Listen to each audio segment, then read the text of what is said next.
আজই ডাউনলোড করুন আর এনজয় করুন আপনার পছন্দের শো। আপনি নিজের মুখে স্বীকার করুন সবটা, যে কাণ্ড ঘটিয়েছেন শুধুমাত্র নিজের ইমেজ বজায় রাখতে। সাক্ষ্যজিৎকে ঠকিয়ে বিয়ে করে তার সমস্ত সাফল্য ভোগ করবেন বলে নাটক করে। আমি করিনি। ছোট দাদা রাশি। আশি দেবী, আমরা বিস্তারিতভাবে সবটা জানতে চাই। আপনার সঙ্গে আর সাক্ষ্যজিতের সঙ্গে মধুবনী দেবী ঠিক কি কি ঘটনা ঘটিয়েছে আপনি প্রথম থেকে বলুন। অসম্ভব। আমি এই শো থেকে এক্ষুনি বেরিয়ে যাব। একটা এআই দিয়ে ভিডিও বানিয়ে এভাবে ক্যামেরার সামনে দেখানো যায় নাকি? আজব ব্যাপার তো। আমি বুঝতে পারছি না এভাবে আমাকে বুলি করার মানেটা কি। আর সুপ্রিয়া দি, তুমি জাস্ট টিআরপির জন্য এই জিনিসগুলো অ্যালাউ করছো তোমার চ্যানেলে। আমি এক্ষুনি এখান থেকে চলে যাব। আরে দাঁড়ান দাঁড়ান, পালাচ্ছেন কোথায় আপনি? আর ও ভাই, তোমরা ক্যামেরা স্ট্যান্ড থেকে গুলো কাঁধে নাও, কিন্তু ফাঁক পেলেই পালাবে। আর এরকম সুযোগ কিন্তু আর পাবে না। একদম অপরাধীকে হাতে নাতে ধরার এক্সপ্রেশন। উফ বাবা রে বাবা। তাহলে এবার খাপ খোলা শুরু করি এক এক করে। ম্যাডাম, আপনি রেডি তো? বসুন। ফার্স্ট কি বললেন উনি? সাক্ষ্যজিৎ আর আমার কন্ট্রাক্ট ম্যারেজ হয়েছে এবং সাক্ষ্যজিৎ তাকে খুব অন্যায় করেছে আমাকে এই কন্ট্রাকচুয়াল বিয়ে করে। কে বাধ্য করেছিল আমাদের এই কন্ট্রাক্ট ম্যারেজ করতে? এই রাক্ষসী। নিজের স্বার্থে নিজের ভালোবাসার মানুষকে দিয়েই কাজ করাতেও যার বাধেনি।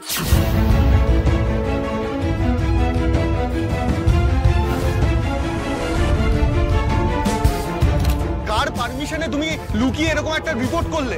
মধুরি, সুপারস্টারের সাথে ছবিটা দেখেছো? গায়ে ঢলে পড়ছে একেবারে।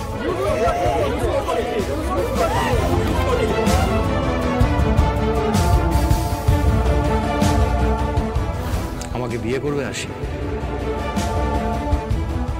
আমাদের দুজনেরই এই পাক থেকে বেরিয়ে আসার এটাই একমাত্র রাস্তা। এবার বুঝলেন তো ম্যাডাম, কেলোটা কে করেছিল আগে? নিজের স্বার্থের জন্য এই মধুবনী ম্যাডাম কি কি করতে পারে বুঝতে পারছেন এবার? আসল গন্ডগোলটা শুরু হয় বিয়ের পর থেকে। নিজেই কেলো করেছেন, কিন্তু নিজের ভুলকে মানতে পারে বলুন? নিজেই আমাকে বিয়ে দিয়ে আনলেন, তারপর আমাকে আর সহ্য করতে পারছেন না। এত ইনসিকিউর মহিলা, বাবারে বাবা, কাউকে বিশ্বাস করতে পারেন না। নিজের উপর তো বিশ্বাস নেই, নিজের ভালোবাসার উপরেও নেই।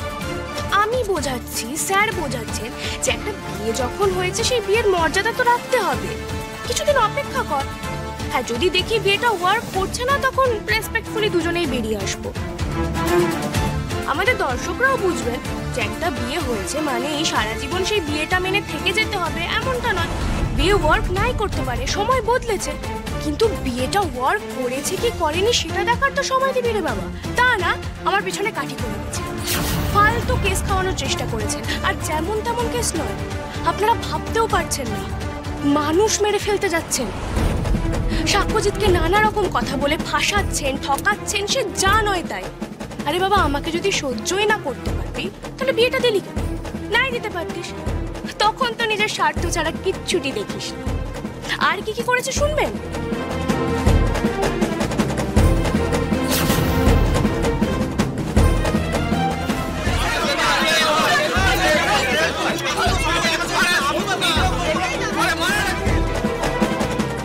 তুমি আমাকে একটা হিউজ অ্যামাউন্ট দিয়েছো, তার এগেনস্টে আমি তোমার নামে একটা ফলস মেন্টাল হেলথ রিপোর্ট বানিয়ে দিয়েছি সাক্ষ্যকে।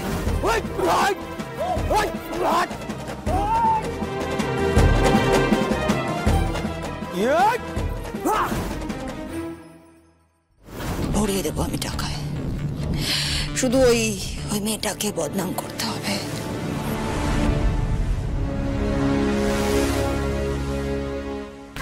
Get lost! মধুবনীর চ্যাপ্টার আমার লাইফে এখানেই শেষ। মাই গড! তারপরেও কিন্তু উনি থেমে থাকেননি।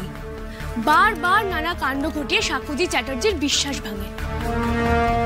কিন্তু সাক্ষ্যজিৎ চ্যাটার্জি নেহাত খুব ভালো মানুষ, বারবার ওনাকে ক্ষমা করেছেন, কারণ উনি সত্যি সত্যি মধুবনী ম্যাডামকে ভালোবাসতেন।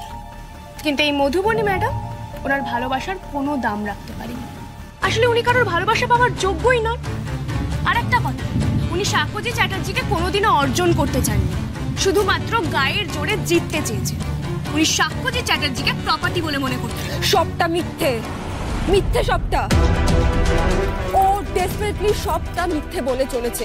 আমার সঙ্গে হওয়া যে অন্যায়টা হয়েছে সেটার মোড় ঘোরানোর চেষ্টা করছে, সিম্প্যাথি গেইন করছে, আর কিচ্ছু না। নিজের দোষ, স্বাক্ষর দোষ সবকিছু জাস্ট ঢাকার চেষ্টা করছে।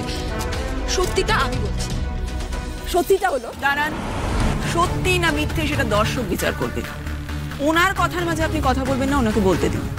আশা দেবী, আপনি বলুন। দিয়েছে, একেবারে ঝামা ঘষে দিয়েছে। আরে বাবা, আসল নায়িকা হলো আমাদের আরশি, একেবারে গুছিয়ে দিয়ে দিয়েছে। এই মা, একটা জিনিস খেয়াল করেছো? এই আরশি এত ক্যামেরা, এই এত আলোর মধ্যে কিন্তু এক ফোঁটাও ঘাবড়ায়নি, উল্টে পয়েন্টে পয়েন্টে তীর ছুঁড়ে পুরো ফালা ফালা করে দিয়েছে। আমি জানি, আমি চিনি আমার আশি দিদিকে। ওর এই তেজ আমার দাদু ভাইয়ের মান সম্মান সব বাঁচাবে, ভগবান আছেন। সত্যি আছে, সত্যি।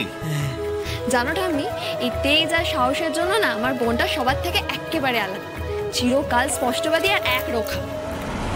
কি বড় মা, চুপ করে আছো যে? বড় খুব তো আদর করে যাকে ঘরে তুলছিলে ছেলের বউ করে, দেখো সে কিভাবে দাদু ভাইয়ের মান সম্মান ধুলোয় মিশিয়ে দিচ্ছিল। আর যে তোমার চক্ষু শুনছিল, সেই দেখো তোমার ছেলের মান সম্মান কিভাবে রক্ষা করছে। এবার চোখের পর্দা সরিয়ে না আসল নকলটা চেনার চেষ্টা করো, বুঝেছো? পুরো কথা বন্ধ হয়ে গেছে। সত্যি আরশি, তোমায় যত দেখছি আমি অবাক হয়ে যাচ্ছি। তুমি শুধুমাত্র আমার সম্মান বাঁচাবে বলে এভাবে আমার জন্য ফাইট করছো আরশি। আজ তুমি না থাকলে যে আমি।